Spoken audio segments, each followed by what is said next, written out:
Muy buenas amigos de su programa Principalmente. En esta entrega principalmente se viste de gala con la presencia de la doctora Evelyn Chávez Bonetti, con quien trataremos importantes temas relativos a los fideicomisos y a la ley del mercado hipotecario. No se lo pierdan.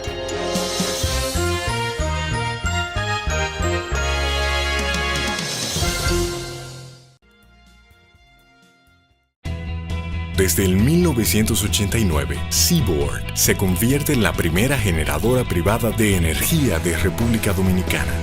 En el 2012, reemplaza sus unidades de generación por la unidad Estrella del Mar 2, que opera con gas natural como combustible, armonizando con el medio ambiente y poniéndose a la vanguardia en la producción de energía limpia. Seaboard, comprometidos con la satisfacción de sus clientes, el desarrollo nacional y el medio ambiente. Hola mami, pero qué bella estás. ¿Te gustó el regalito que te hice? Tú ves que si te portas bien, yo te ayudo. Aunque algunos hombres ven una mujer, una niña siempre es una niña. Pagarle por sexo con dinero o regalos es un delito. Denúncialo. Terminemos con la explotación sexual de niños, niñas y adolescentes. El sobrepeso y la obesidad infantil afectan un 20% de los niños y niñas dominicanos. Es un grave problema que va en aumento, causado por una alimentación inadecuada y por escaso ejercicio físico. Entre las complicaciones que se pudieran presentar, tenemos las enfermedades cardiovasculares, diabetes mellitus tipo 2, enfermedades osteoarticulares, diferentes tipos de cáncer y discapacidad. Es vital que los padres y los educadores fomenten en los niños y niñas una buena alimentación y más ejercicio físico. Comer y vivir saludable es un hábito que se aprende. La obesidad infantil se puede prevenir.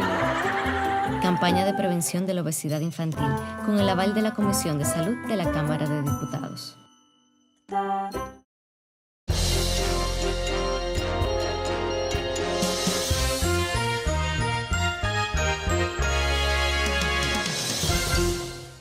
Saludos amigos de Principalmente. Hoy Principalmente se llena de gala porque contamos con la presencia de la doctora Evelyn Chávez. Es una profesional del derecho con una vasta experiencia,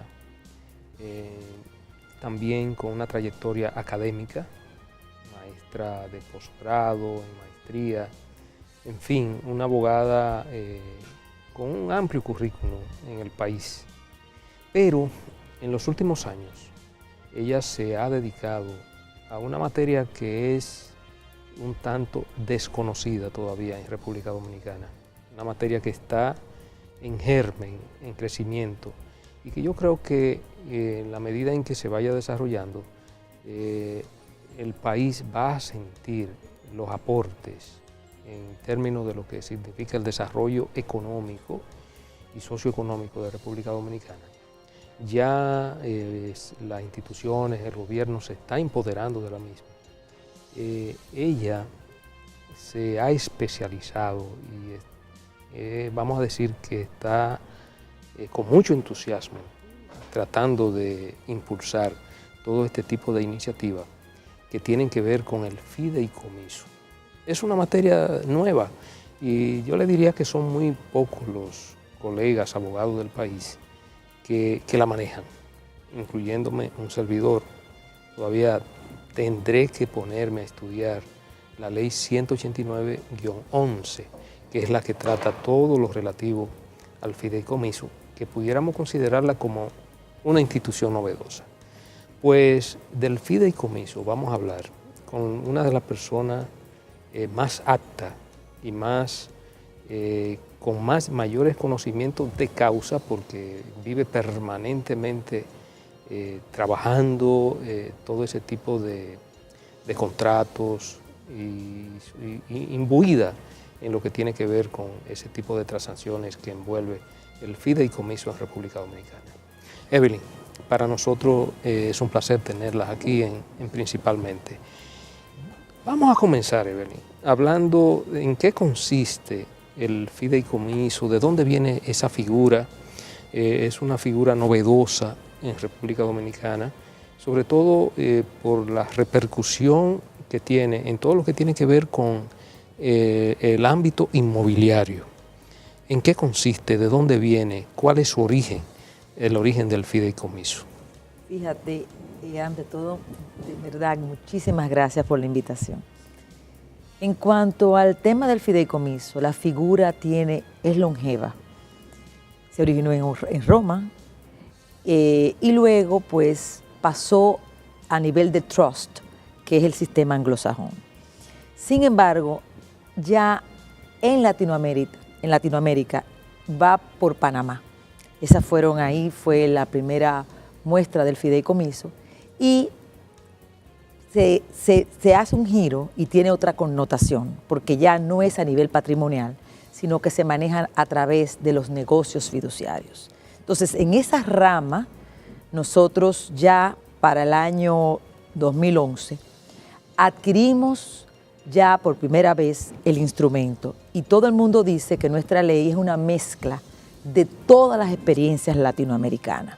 Por eso es que en Puridad de Verdad el instrumento está fortalecido por todas esas experiencias y hemos tomado de ellas lo mejor. Cuando digo que es por Panamá, también te puedo hablar de la experiencia mexicana. Cancún, por ejemplo, se desarrolló a través de un fideicomiso. Si tú tomas a Colombia, Colombia es un país donde cualquier negocio, cualquier desarrollo inmobiliario se toma sin fideicomiso, no existe. Si tú te vas a Panamá, toda la industria de vehículos de compra y venta sin fideicomiso no existe. Entonces, en cada país, ella va tomando un formato distinto. En nuestro caso, si tú tomas la ley dice 189-11 para el desarrollo inmobiliario y fideicomiso. El legislador, si tú percibes eso, tú dices, bueno, creó el instrumento para desarrollar el mercado inmobiliario y de ñapa, como dicen por ahí, creó el fideicomiso. Y por eso es que todo el mundo entiende que el fideicomiso tiene que ver solamente con el aspecto inmobiliario. No es así, porque si tú tomas la ley 189-11, te vas a dar cuenta que el fideicomiso, tú puedes hacer cualquier fideicomiso, de cualquier tipo, porque el fideicomiso, desde el punto de vista normal y sencillo, es un contrato. Entonces, el contrato, por la autonomía de la voluntad, tú puedes hacer cualquier tipo de negocio fiduciario, siempre y cuando tú tengas una fiduciaria, que es una empresa aprobada para ser, es una sociedad, pero tiene que estar aprobada, regulada, para poder ser y optar por ser fiduciaria. Entonces, si las escoges ya el fideicomiso, pues el contrato tiene otra vertiente. Entonces, por eso es tan importante la situación de diferenciar qué es el fideicomiso latinoamericano y el fideicomiso de los orígenes anglosajón. Ahí es que está la diferencia. Uno es patrimonial y el otro abarca todo tipo de negocio. O sea que a pesar de que esa ley 189-11 hace énfasis en el desarrollo inmobiliario, el instrumento con que contamos los dominicanos como fideicomiso permite una multiplicidad de operaciones, digamos. A través del esquema fiduciario. De eso. Entonces, me pregunto, usted señalaba que se necesita tener una fiduciaria. Me gustaría saber cuáles serían los protagonistas, las partes en lo que es el fideicomiso, y si el establecimiento de una fiduciaria está regulado o es simplemente que alguien decide que va a fungir como fiduciario. Mira, nuestra ley dispone, y así lo han hecho porque ha sido una copiada de las experiencias latinoamericanas. Para que exista un fideicomiso tiene que haber 3 personas. Tiene que haber el fideicomitente, que es la persona que aporta el bien, el derecho o el inmueble. Tiene que haber la fiduciaria, que siempre en nuestro país tendrá que ser una sociedad. Siempre. Y el beneficiario, que también se llama fideicomisario. ¿Quién es un fiduciario? Para que sea un fiduciario tiene que haber una sociedad anónima. No puede ser ni SAS, ni puede ser SRL. Tiene que ser anónima, una SA. esa sociedad tiene que constituirse conforme a la ley de sociedades, pero tiene que estar regulada, si es S.A., por la Dirección General de Impuestos Internos. Ella valida su constitución. Nosotros ahora creo que ya tenemos 20 y tantas empresas fiduciarias. Y hay otro tipo de servicios fiduciarios que no son empresas fiduciarias, que es cuando los bancos dan ese servicio dentro de la institución bancaria. Y la ley también lo permite y pueden accionar igual que si fueran una S.A. De manera que esa es la diferencia. Pero no, una SRL no puede ser fiduciaria. Entonces, ¿qué se necesita? Como dije, el acto constitutivo. El acto constitutivo con el tema de la autonomía de la voluntad es libre. Siempre tiene que tener un fin, tiene que tener un tiempo, porque un acto constitutivo de fideicomiso no puede ser perpetuo, tiene un término, tienen que tener unas responsabilidades para cada persona y antiguamente cuando empezamos a capacitarnos decía todo el mundo, bueno, pero entonces el beneficiario es una persona, un donatario y va a estar impactado por el impuesto de la donación, porque de repente tú te llegas a un tema de un negocio, por ejemplo, fiduciario, y el fideicomitente puede libremente elegir su beneficiario. Y entonces, se presume donación. Y tú sabes bien el impuesto tan alto de la donación, pero no. En el fideicomiso el beneficiario es beneficiario, no se percibe donación. Es sumamente interesante cómo una figura que inicia en el derecho romano pasa luego al sistema de derecho anglosajón en forma de trust y luego en Latinoamérica, creo que hacia el 1920, 30 más o menos, inicia en Panamá nuevamente con una forma ya más del derecho romano germánico nuevamente, y es lo que nosotros hemos adquirido ahora como el fideicomiso. Y me gustaría preguntarle algo con relación a la situación dominicana. Vemos que tomamos experiencias mexicanas, colombianas, panameñas, creo que en Argentina me parece también que el fideicomiso está muy bien desarrollado. Y nosotros no es sino hace 5 años que promulgamos y aprobamos y promulgamos una ley sobre fideicomiso, pero no necesariamente el fideicomiso estaba prohibido en la República Dominicana con anterioridad. Y mi pregunta va en ese sentido, hacia si en República Dominicana hubo algún antecedente o alguna muestra de desarrollo del fideicomiso con anterioridad a la ley, y si no la hubo, ¿cuál ha sido el impacto de esta ley en cuanto al volumen de fideicomisos? ¿Qué tipo de fideicomiso tenemos ahora en el país? O sea, ¿cuál ha sido la luz que ha brindado la promulgación de esta ley a partir del 2011? Mira, hubo intentos con anterioridad al 2011, pero todo se quedó en teoría. Nada se llegó a concretizar. Ahora bien, a partir del 2011 sí ha habido un desarrollo. El desarrollo más importante es el inmobiliario, que debió ser el de planificación patrimonial. Lo que pasa es que aquí hay 2 frenos en la planificación. Está la reserva hereditaria, que es un freno para el desarrollo de la figura a nivel de planificación. Le tiene un cinturón de seguridad a la libertad, a la libre accionar del tema, y la parte fiscal. Porque para tú poder constituir un fideicomiso, tú tienes que hacer una transferencia de los bienes. Y entonces, a nivel de planificación, impacta con el 3%. Entonces, eso frenó la figura. Entonces, ¿cuál es, al final del día, la que está ahora mismo, desde sus inicios y a nivel estadístico, de 20 fideicomisos hay 18 inmobiliarios? Y por demás, de bajo costo, por los incentivos, tanto para el fideicomitente, que es el cliente de la fiduciaria, y para los adquirientes, porque al final del día también tenemos que estar claros que es la que puede impactar el déficit habitacional, que en este país alcanza sobre el 1 millón de viviendas anuales. Ese es nuestro déficit, nuestro triste déficit habitacional. Entonces vemos que hay una voluntad ahora política, sin lugar a dudas, en que la figura se fortalezca, creando instrumentos novedosos a través de, por primera vez en nuestra vida, las alianzas público-privadas. las alianzas público-privadas. El ejemplo más concreto es Juan Bosch, la ciudad Juan Bosch. ¿Qué es la ciudad Juan Bosch? La ciudad Juan Bosch es un fideicomiso. ¿Por qué es un fideicomiso la ciudad Juan Bosch? Porque está formado por el Estado, aporta un terreno urbanizado, pero no lo regala, lo vende al promotor. ¿Quién es el promotor que desarrolla viviendas en Ciudad Juan Bosch? Por licitación. Todo promotor que tenga su historial constructivo, que tenga su sociedad, que tenga todo y cumpla con los términos de referencia de esa licitación, puede optar para construir en Ciudad Juan Bosch. Entonces el Estado gana, porque el Estado vende un terreno urbanizado, conforme a los términos de referencia. El promotor entra al desarrollo.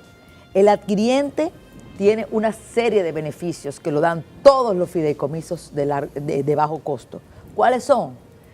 El adquiriente por primera vez en su vida tiene una tasa de un 8% por 20 años. ¿De dónde es esa tasa por primera vez histórica? De la liberación del encaje. La Junta Monetaria libera unas cantidades de millones de pesos a través del Banco Central, del gobernador, y hay por primera vez en la vida el acceso a vivienda con un 8%. ¿Y qué más hay?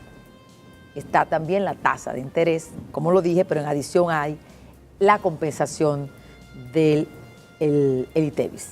¿Qué es la compensación del ITEVIS? No es más que el Estado le subsidia el 50% del inicial a cada adquiriente. Entonces ya tú ves que con ese instrumento, los dos monstruos para una persona de bajos recursos, adquirir una vivienda, están prácticamente cubiertos, que son la tasa y el inicial. La cantidad de personas que quieren adquirir una vivienda y no tienen el dinero del inicial. Entonces, ¿qué hacen ellos? Que lo acceden al mercado informal con los usureros y tú lo ves que pagan el alquiler, necesitan ese préstamo y en adición a eso también pues los pagos de las cuotas. Perdón, muy brevemente, usted mencionó hace un momento las partes intervinientes en el fideicomiso, pero no mencionó los adquirientes, los cuales vienen ahora a salir a relucir en el tema de los fideicomisos inmobiliarios. Correcto. ¿Qué parte asume el adquiriente dentro del fideicomiso? La ley nuestra lo mantiene como adquiriente. No así cuando un grupo de personas puede comprar un solar entre todos, elegir una fiduciaria, construir y ser los beneficiarios de ese proyecto. Que eso se va a estilar mucho con la figura. En Colombia existe un grupo de amigos, compra un solar, construye y son los beneficiarios. Eso es una cosa. Ahora, cuando es un proyecto de desarrollo inmobiliario donde se da al público la venta, el adquiriente no forma parte del fideicomiso. Es un adquiriente pura y simplemente, que vende, que compra lo que el fideicomiso vende. Doctora, vamos, como este es un programa que tiene una diversidad de público, abogados, pero la gran inmensa mayoría profesionales de nuestro público televidente no son profesionales, son gente del pueblo y de diversas profesiones, y muchas veces nosotros tratamos de simplificarle los términos para llegarle, para que ellos puedan entender. Cualquier ciudadano común y corriente que desee, como todo el mundo tiene esa aspiración de poseer un techo propio, yo diría que es un derecho legítimo. Constitucional. Y constitucional. Con rango constitucional. Sí, sí. Y esta pudiera ser una vía de accesibilidad, sobre todo una persona que de ingresos bajos, es decir, que con un salario más o menos promedio, entre 15, 20 mil pesos mensuales, pero que pudiera promediar si hay 2 o 3 miembros de la familia que también promedien algo similar o un poco más bajo y que pudieran llegar entre una familia de esos ingresos más o menos, pudieran llegar a 50, 60 mil pesos mensuales. pudieran ser sujetos de crédito por parte de una entidad bancaria para asumir el compromiso de asociarse a un sistema fiduciario en el que puedan adquirir a través de ese sistema una vivienda, vamos a decir, de bajo costo, acorde con esas posibilidades? Mira, muy buena pregunta, Radamés. Realmente ese fue el espíritu de nuestro legislador al promulgar la ley. Y te digo así porque realmente el déficit habitacional de nuestro país es una realidad. Y como le estaba diciendo a Fran, hay un tema de la tasa. Cuando tú me dices a mí un grupo de personas que puedan calificar, todo se basa en la tasa.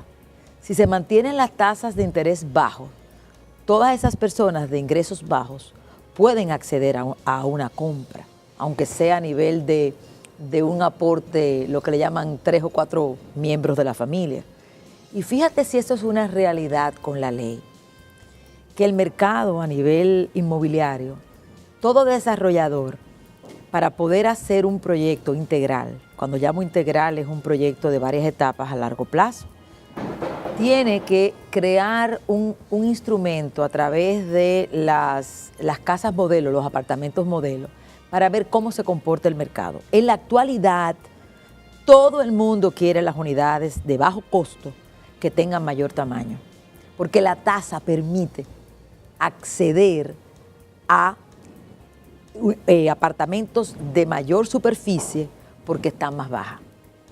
Entonces, para el gobierno es un metamensaje de que o subsidia la tasa, como en otros países, o libera encaje, que no es lo más recomendable en las economías modernas, porque las tasas hay que dejarlas al libre comportamiento del mercado, o crear un subsidio por ley, porque realmente es el monstruo de la calificación. Mientras exista un mercado de tasas cambiantes, donde hoy te suben una tasa, pero no te suben el salario, no hay manera, con o sin fideicomiso, de fortalecer el mercado.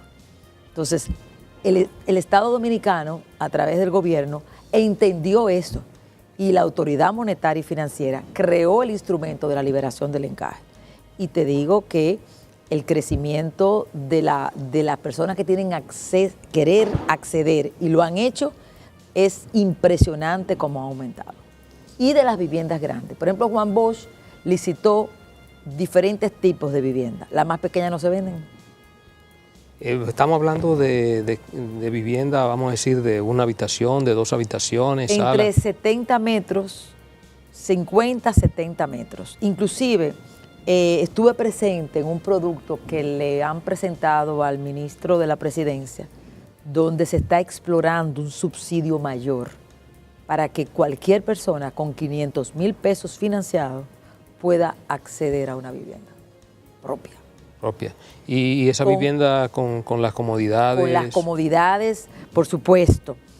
Las puertas necesarias, el piso de cemento pulido y con vocación progresiva de que cada quien, a medida que vaya progresando, pueda irle mejorando el interior. Pero por lo menos procurar para eliminar los arrabales y el hacinamiento humano. Porque lamentablemente en nuestro país se vive con una habitación, vive todo el mundo. Ese tipo de viviendas serían vivienda unipersonal, no estaríamos hablando de apartamentos. Bueno, los tipos... Porque si es para mejorarla en el futuro, se supone que deben ser vivienda unipersonal de una sola Cuando planta. yo me hablo de mejorar, lo dudo que sean viviendas horizontales por el costo del terreno. Necesariamente tiene que ser la vocación de vivienda de crecimiento vertical, pero le puede mejorar la cocina, puede mejorar, porque esas propiedades lo que le hacen es, por ejemplo, un lavado común, el tema de parqueo por ley, nuestra ley lo reduce, porque se supone que no todo el mundo tiene un vehículo. Entonces todo eso le abarata al desarrollador el costo de construcción. Y si a lo interno de un apartamento quizá le hacen las puertas necesarias, la del baño, la cocina la dejan sin puerta, no le hacen el tema del piso, se lo pulen y ellos a medida que vayan le ponen el piso, le ponen las otras puertas. Lo ideal serían las viviendas como antes, pero eso es incosteable. Bien. Las casas. Muy bien, Evelyn. Vamos a aprovechar para hacer una breve pausa. En el próximo segmento vamos a seguir hablando de este tema tan interesante.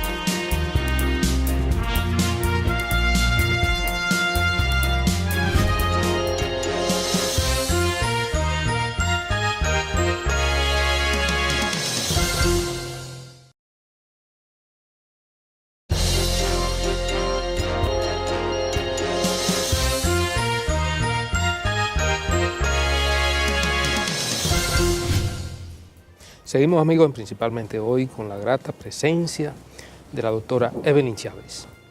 Bien, Evelyn, la verdad que el tema es interesante y creo que en la medida en que la población se vaya empapando, vaya teniendo conocimiento, pues en esa misma medida se irá adquiriendo desarrollo, se irá en aumento el auge del fideicomiso aquí en República Dominicana. Ya se habla también de fideicomiso en otros tipos de áreas, como en el área turística, ya de mayor envergadura. Esto contribuiría enormemente a potenciar aún más el desarrollo turístico de República Dominicana.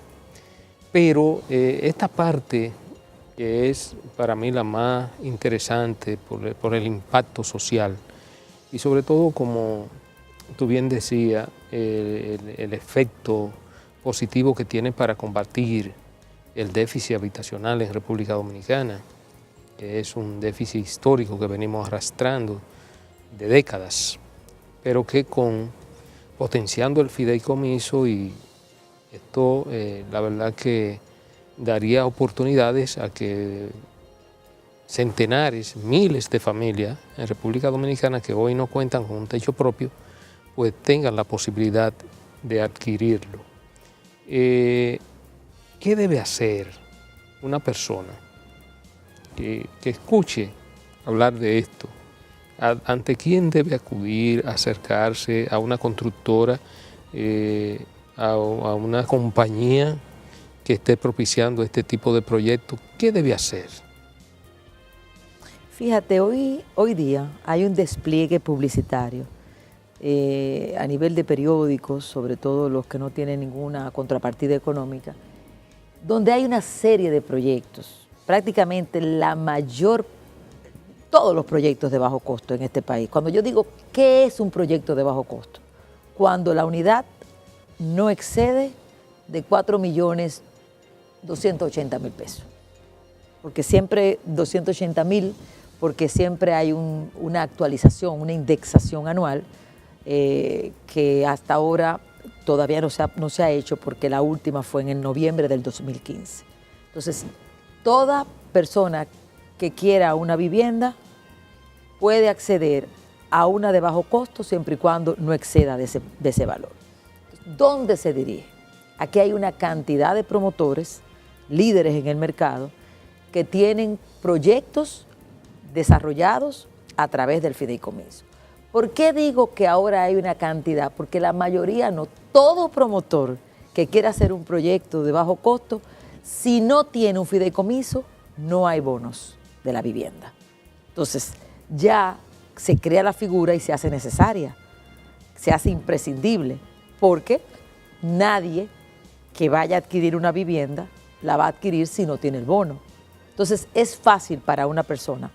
Hay muchos desarrollos de proyectos. Aquí ahora mismo hay alrededor de 5 o 7 mil unidades en construcción en los diferentes fideicomisos del sector privado. Yo diría que casi 10.000. Entonces, van a los apartamentos modelo, escogen su apartamento y empieza ya la depuración a nivel de banco. Para ellos optar por un bono, no pueden tener vivienda. Tienen que, por primera vez, única vivienda, por ley. Es decir, el que quiere tener acceso a un bono, que es, en mi caso, como fiduciaria, a mí me han dado alrededor de 300 millones de pesos ya en bono.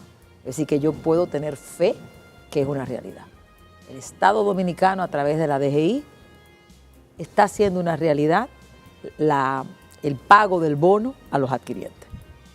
Porque las cosas hay que decirlas como son. Entonces, ese adquiriente obtiene del Catastro Nacional una certificación de no propiedad. Tiene que estar bancarizado porque los bonos no puede el adquiriente adquirir un bono si no es a nivel de un banco. Eso le garantiza un financiamiento. Entonces, todo eso él lo lleva al promotor de su selección, que los periódicos están llenos, y ese promotor a su vez ha seleccionado una empresa fiduciaria que le cree el fideicomiso. Entonces ya con la empresa seleccionada, ya el promotor guía al adquiriente para que se produzca esa alianza entre las tres partes de un fideicomiso y que al final del día el adquiriente sea el que mejor posicionado está. Cuando yo te hablo de la tasa del 8%, ha habido aquí muchas personas de ingresos bajos que están siendo beneficiados de esa tasa de interés. La tasa nunca en la vida, 8%. Por eso es que se está dando, te repito, el boom de que la gente está comprando sus apartamentos de 80 metros. Aunque el mercado te ofrece de 50 en adelante, la tasa está tan baja porque ellos hacen sus serruchos familiares, entre comillas, que la abuelita recibe un dinero de Nueva York, que la tía está ahí también, que es más joven, y cuando tú vienes a ver, están comprando sus apartamentos de 3 habitaciones. Lo nunca. Unas cuantas preguntas, digamos, en términos prácticos y para que quienes siguen este programa tal vez se hacen esas preguntas. La primera, se habla del bono, digamos, para una persona que es su única vivienda. Y que esté al día en sus obligaciones tributarias. Y supongo que de ingresos modestos, pero la pregunta es la siguiente. Ese bono, en términos de lo que sería el inicial que él necesitaría, porque esa es para comprar esa vivienda con un financiamiento bancario, ¿no? ¿No es así? Correctamente. Entonces, supongamos que estamos hablando de una vivienda de 4 millones de pesos, de 3 millones de pesos. ¿El bono equivale prácticamente al inicial o a una parte de eso? Al 50% del inicial. El otro lo tiene el que haber Pero fíjate buscado. algo, y para ampliar lo que tú estás diciendo, que es muy bueno hacer énfasis aquí. Hay dos tipos de vivienda. La vivienda del bajo costo no es para las personas de bajo ingreso, es para las personas de un ingreso promedio. Okay. Por eso es que el gobierno actualmente está focalizado en crear lo que le llaman la vivienda de interés social, que es una vivienda que no exceda de 700,000 pesos. Subsidiada, supongo. Subsidiada con 200,000. ¿Por qué? Porque nuestra ley, a medida que se va corriendo, se van detectando las debilidades. Entonces, de acuerdo a nuestro accionar, en mi caso, con la experiencia que tengo, porque manejo una cartera muy alta de fideicomisos de bajo costo, yo diría que una de las más altas. El tema Juan Bosch, para que ustedes entiendan, no ha llenado lo que el gobierno, para lo que se creó, porque el público de Juan Bosch es un público de ingresos promedios. Ellos, dentro de Juan Bosch, quieren crear la vivienda de interés social, que no es la que se está construyendo. Porque tú me dirás a mí 4 millones de pesos. 4 millones de pesos no lo tiene todo el mundo. Y para tú tener 4 millones de pesos, tú tienes que tener un inicial de un 20%. Y una cuota de 1 millón y pico, 2 millones y pico, no es una persona de ingreso de solemnidad. Y tampoco existen para los profesionales liberales.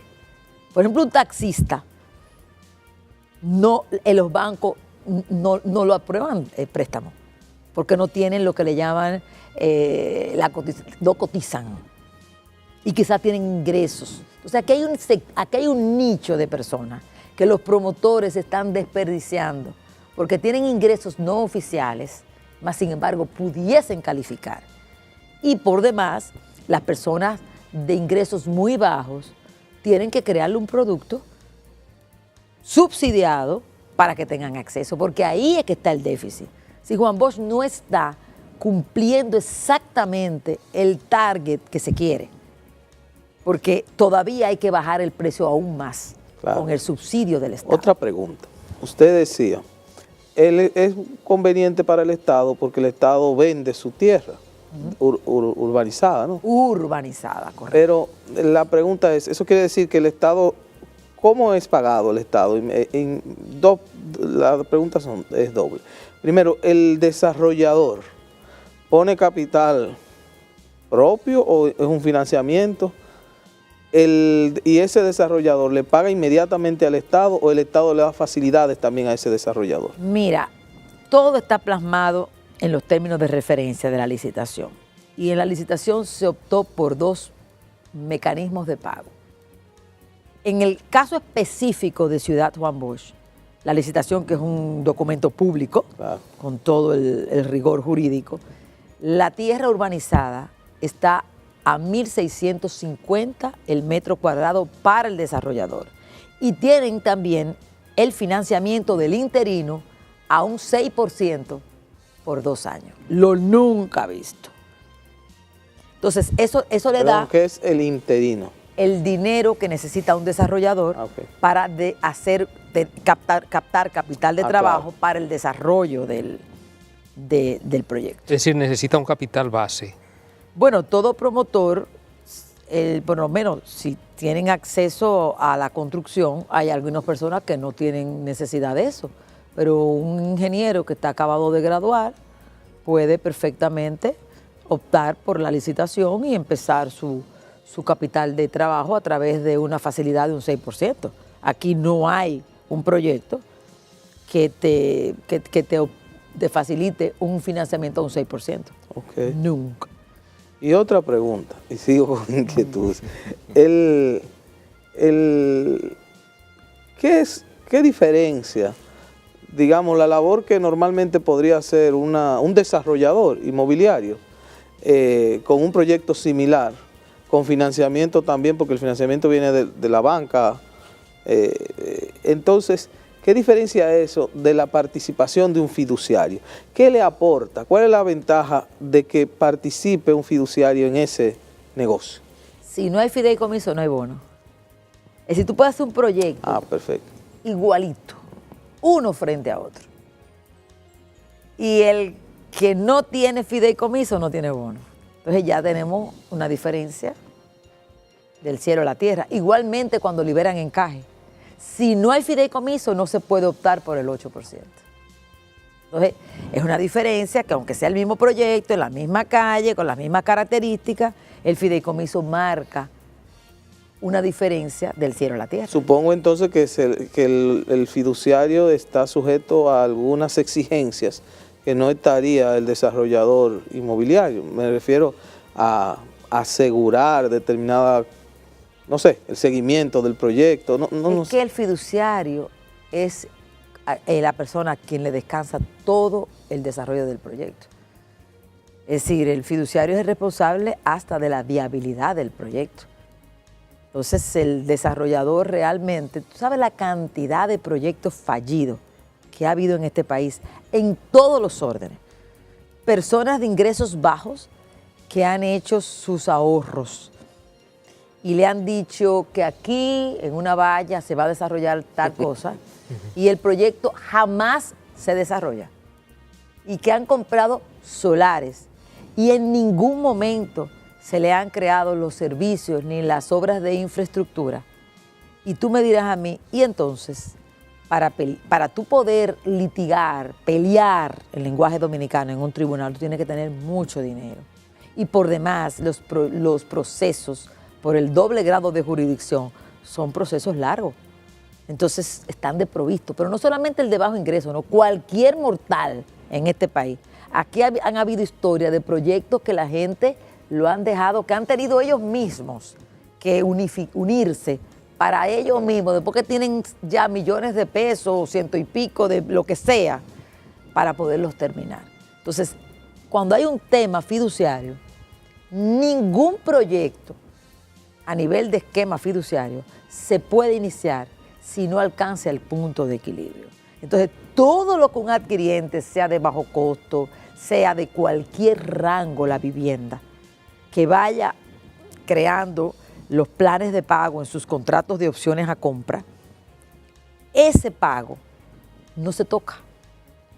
Eso se va creando y se va colocando en un sitio donde le dé rentabilidad. El proyecto no es viable, al adquiriente o al potencial adquiriente, en este caso, se le devuelve, si no es viable, lo que dio más una rentabilidad porque lo coloca, no se mantiene ocioso.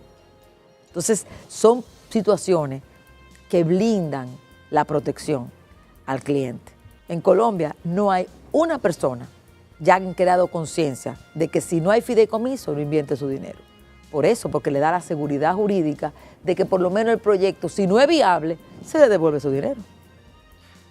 Es así. Doctora Chávez, me surge una duda con relación a los fideicomisos de naturaleza exclusivamente privada, donde no hay una intervención del Estado, donde no hay una alianza público-privada.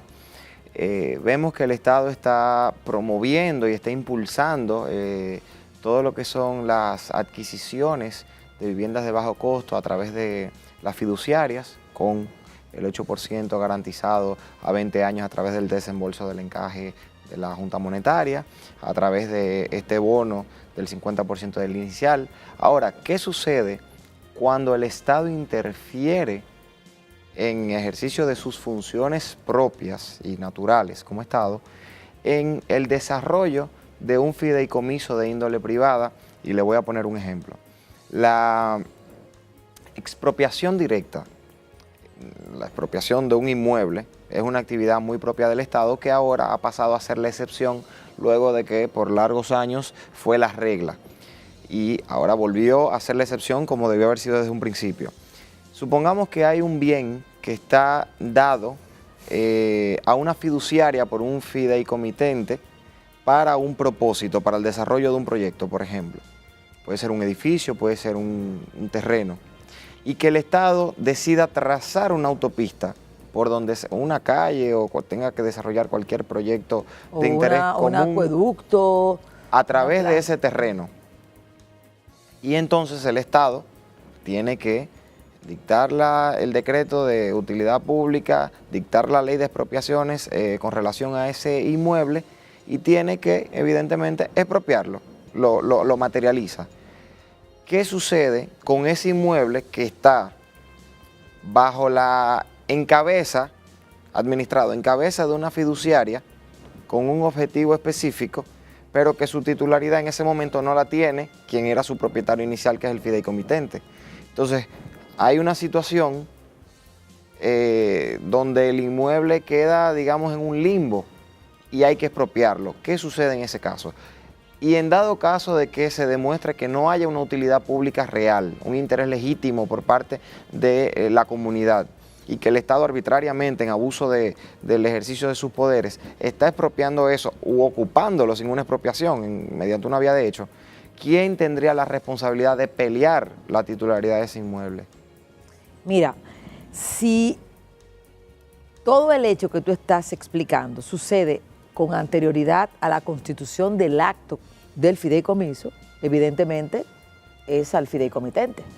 Y la fiduciaria, con su debida diligencia, no acepta dentro del fideicomiso, ninguna fiduciaria acepta ni terrenos sin deslindar, ni terrenos en litis, ni terrenos que se haya producido una expropiación. Entonces, ya en ese timing, en cabeza del fideicomitente, y si las condiciones no están dadas, pues no hay acto constitutivo, léase, no hay un contrato, no se puede hacer un fideicomiso. Ahora bien, si ya el fideicomiso ha sido constituido y en el curso de un proceso, si es inmobiliario, habría que ver, porque ya si hay una construcción en marcha, porque un fideicomiso no realiza ningún tipo de evento si no hay un punto de equilibrio. Por eso es tan importante el preliminar.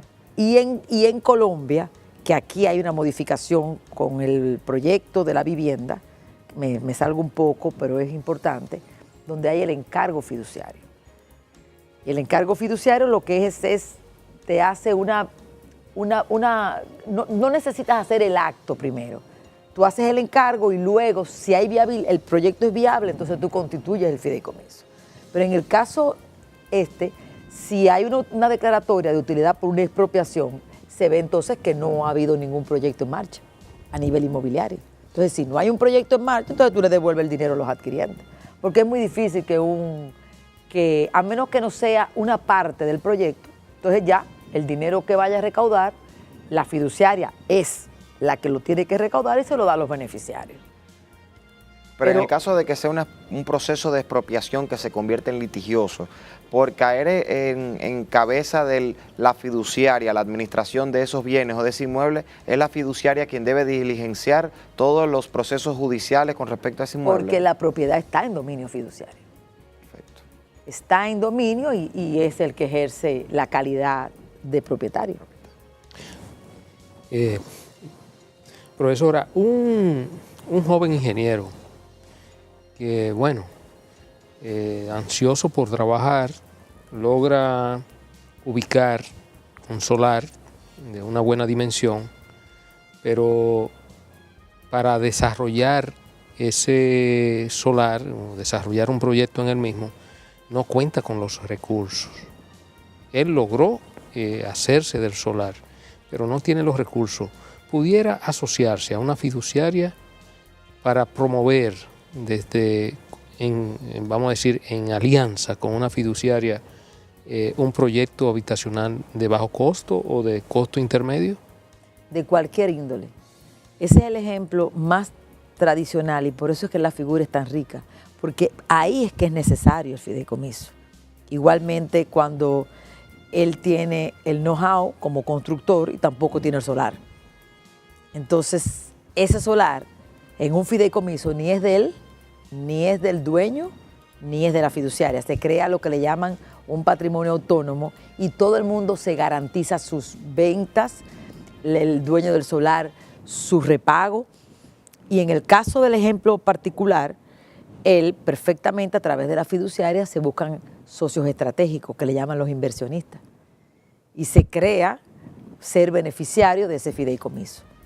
Inclusive hasta para la captación de recursos frescos en la banca, nos daremos cuenta que un promotor sin fideicomiso le va a costar mucho trabajo obtener financiamiento. De aquí en adelante. Eso a menos que ya sea un promotor con un currículum de vasta experiencia, de eso no estamos hablando. Con proyectos realizados, proyectos vendidos. No, los promotores que ya son recurrentes en el área, pero el que acaba de graduarse sin fideicomiso, veremos que no consigue financiamiento, porque es el patrimonio que crea pues una seguridad para el acreedor garantizado, valga la redundancia. Sí. Bueno, vamos a aprovechar, Evelyn, para hacer una última pausa y en el próximo segmento vamos a seguir con este tema que vemos que es un tema que despierta mucho interés.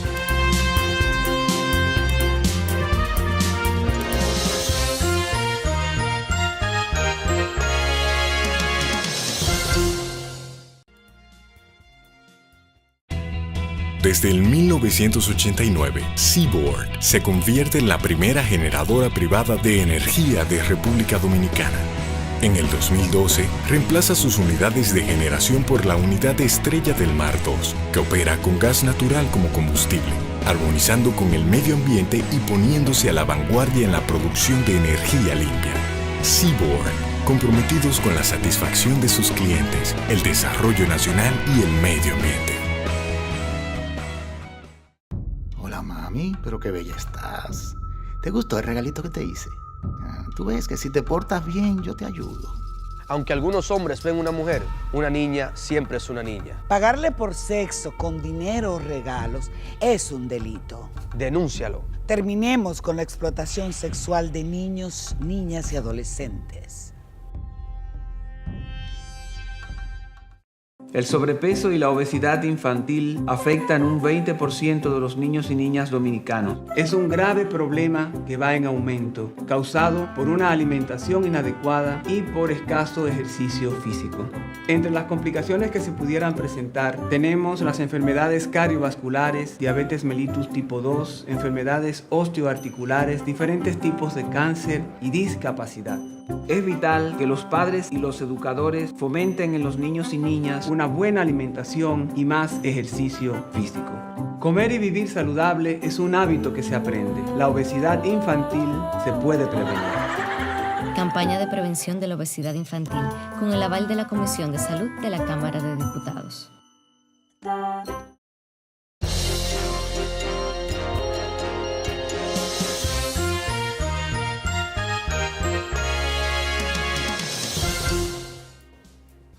Seguimos, amigos, principalmente hoy con la gratísima presencia de la doctora Evelyn Chávez. Bueno, la verdad que el tema es un tema que despierta mucho interés, Evelyn. Y yo sé que, porque todo el mundo tiene el sueño de tener un techo propio. E incluso la mayoría de la gente dice, después que yo tengo un techo, ya. Porque las demás cosas son mucho más fáciles de conseguir.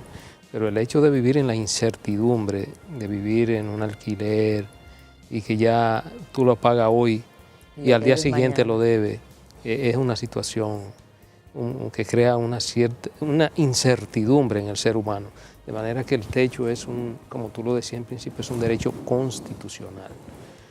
Creo que esto va a potenciar a los ingenieros de República Dominicana, además de que crea seguridad en lo que tiene, seguridad jurídica en lo que tiene que ver con la inversión de mucha gente con pocas posibilidades económicas que hacen a veces inversiones, compran solares o compran un proyecto que no tiene este tipo de garantía fiduciaria y muchas veces la irresponsabilidad de los promotores que terminan estafando, vamos a decir, a esta gente y pierden su dinero y con ello toda esperanza de tener un techo propio. O sea que esto va a contribuir enormemente a que ese tipo de situaciones que eran muy frecuentes en República Dominicana vayan desapareciendo. Y eso es un aspecto muy positivo por parte de esta nueva figura del fideicomiso en nuestro país. Aparte de las oportunidades que generas, ingenieros jóvenes que muchas veces no consiguen empleo. Si son un tanto creativos, se les puede presentar una gran oportunidad de arrancar con un proyecto, aunque no sea un proyecto enorme, pero un proyecto pequeño, mediano. Y por ahí ya incluso va afianzando y fortaleciendo un currículum y una experiencia. De manera que yo creo que esto es algo que hay que, y lo más importante que tú señalabas, Evelyn, es el hecho de que ciertamente hay una voluntad política por parte del gobierno en avanzar y fortalecer todo lo que es el fideicomiso en República Dominicana. Vamos ahora, ya hemos visto el aspecto vivienda, alianzas público-privadas, a que tú nos hagas un análisis o una referencia en el tiempo que nos queda ya en el programa, a lo que tiene que ver con el fideicomiso que ya se ha venido hablando, sobre todo en el área turística. Se ha hablado, por ejemplo, uno de los proyectos más acariciados, tanto por los diferentes gobiernos, pero más este gobierno que ha mostrado mucho interés, el gobierno del presidente Danilo Medina, el desarrollo, por ejemplo, de la parte sur. Ese sur profundo que yo pienso que sacaría de la pobreza a centenares, millares de dominicanos que viven por esa zona, que es muy deprimida a pesar de la belleza natural. En el caso específico, por ejemplo, de Bahía de las Águilas. Ya se ha estado hablando, incluso a través de medios de comunicación, periódicos y eso, de la posibilidad, como ya eso hay Eso tiene una viabilidad jurídica cierta en el sentido de que eso ya los tribunales se han pronunciado a favor del Estado Dominicano como legítimo propietario de todos esos terrenos, de que existe la posibilidad de desarrollar todo ese litoral en una especie de alianza público-privada, precisamente con fideicomiso, con grandes inversionistas nacionales o extranjeros que quieran invertir y desarrollar esa parte del país. ¿Cómo se pudiera avanzar en eso, cómo existe ya la voluntad política por parte del Estado? Mira, me consta que ya se está haciendo pues los inicios de las negociaciones en cuanto a, primero, el fortalecimiento de las alianzas público-privadas y el chequeo pues del Estado, el del terreno como tal, porque para nadie es un secreto que todo el tema del fideicomiso, la debida diligencia, tiene que estar. Pero esas alianzas a través de los inversionistas, ahora mismo va a haber un congreso de alianzas público-privado, están trayendo los expertos, creando toda la base, todo el ambiente para dar inicio a eso. Se inició con Juan Bosch, un proyecto de bajo costo, pero ese modelo se va a repetir en alianzas público-privadas ya indetenible, se va a hacer indetenible. Y para no cansarte, hay un tema, por ejemplo, si te pones a ver en la zona, en Latinoamérica, Cancún fue hecha en base a un fideicomiso. Es decir, el desarrollo de Cancún, recuérdate que antes era Acapulco. Sí, claro. Entonces, todo ese desarrollo de Cancún fue hecho a través de un esquema fiduciario, de manera que experiencias latinoamericanas hay de más. Y yo tengo con pleno conocimiento de que han venido expertos, tanto colombianos, mexicanos, para poder dar las asesorías correspondientes. Había la traba de la parte de la tierra. Correcto. Porque la titularidad de la tierra. titularidad no puede estar cuestionada. Aquí los procesos son largos, es decir, vamos a ver hasta qué punto eso ha adquirido la autoridad de cosa definitivamente juzgada, sí, que no haya lugar a ningún tipo de recursos. Entonces, mientras eso exista, pues el fideicomiso no es viable. Claro, creo que está ya a nivel de Suprema. Bueno, pero todavía todavía no ha sido definitivo. Exactamente, entonces por eso se está avanzando, como dicen, tras bastidores, en lo que el tema de la titularidad pues alcance ya su autoridad de cosas juzgadas. Bueno, yo creo que el modelo Cancún que tú has mencionado debe ser un modelo paradigmático. Claro. En el caso nuestro, yo creo que también, Ramón, hemos tenido la oportunidad de conocer Cancún y estar en Cancún. Y la todo verdad, Cancún es fideicomiso. Y eso todo. Es un proyecto turístico impresionante. Todo el litoral atlántico de esa parte, y la verdad que el desarrollo es impresionante de cómo se ha desarrollado el turismo en esa zona. Y ahora, mira, me acabo de enterar de que todo eso fue en base a fideicomiso. Correcto, en alianzas público-privadas. En alianza público-privada con el Estado. Exactamente, y eso ahora, te acordarás de mí, ya viene esa alianza, ese Estado regulador, ese Estado que necesita del sector privado para poder tener un efecto multiplicador. Ese va a ser el nuevo ciclo y lo vamos a ver en nuestro país. ¿Se ha cuantificado en el caso dominicano, digamos, las operaciones que se han hecho a través de fideicomiso a partir del año 11? Mira, nosotros hemos crecido. Yo diría que más o menos estamos alrededor de 6.000, 7.000 unidades, ya con patrimonios, lo que le llaman patrimonios fideicomitidos, que es desarrollado bajo esquema fiduciario. En Latinoamérica creo que forma el 15% del Producto Interno Bruto, el tema del desarrollo a través de los fideicomisos. Es decir, que las estadísticas están, la administración de activos están. Nosotros creo que ahora están reclutando los datos para crear la estadística 2016. Y lo más importante, no quiero dejar de escapar esto, es que lo principal en un fideicomiso es que toda unidad necesita un título. Que en este país lo más común es, sobre todo por parte del Estado, dar viviendas sin certificados de título. Entonces, el fideicomiso no permite que a una persona le entreguen una vivienda que no tenga certificado de título. Doctora Chávez, perdón, una pregunta muy puntual antes de cerrar el programa, y es porque hemos visto que el fideicomiso es un contrato, pero es una figura jurídica que está creada sobre la base de la confianza. Y esto a veces no es suficiente, porque estamos partiendo de que el fiduciario es una persona en quien podemos confiar. Pero para los casos contrarios, o los casos donde hay inconvenientes o hay quizás algún problema de manejo, no por mala fe, sino por inexpertise, ¿qué parte del Estado Dominicano, qué institución se encarga de vigilar que los fideicomisos se realicen correctamente y de la manera más eficiente y transparente que puedan hacer los fiduciarios? Mira, actualmente, que para mí en ese aspecto la ley se distorsionó un poco, es la DGI para las empresas fiduciarias. Y para los bancos que tengan servicios fiduciarios, la Super de Bancos, Superintendencia de Bancos. Y para aquellos que emitan títulos valores, la Superintendencia de Valores. Pero quieren unificar, sea la Superintendencia de Bancos o sea la Superintendencia de Valores, la regulación total y absoluta de los fideicomisos.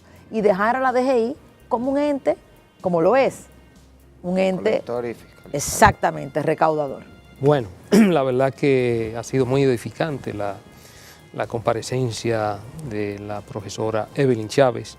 Y nada, yo creo que este es un tema que va a seguir creciendo y que va a seguir aumentando la inquietud y sobre todo la gente, el querer saber del fideicomiso, por lo que indudablemente usted será emplazada en una próxima oportunidad a comparecer nueva vez con nosotros para seguir edificando a los amigos de Principalmente. Muchas gracias, Evelyn. A ustedes, de verdad que sí, muchísimas gracias.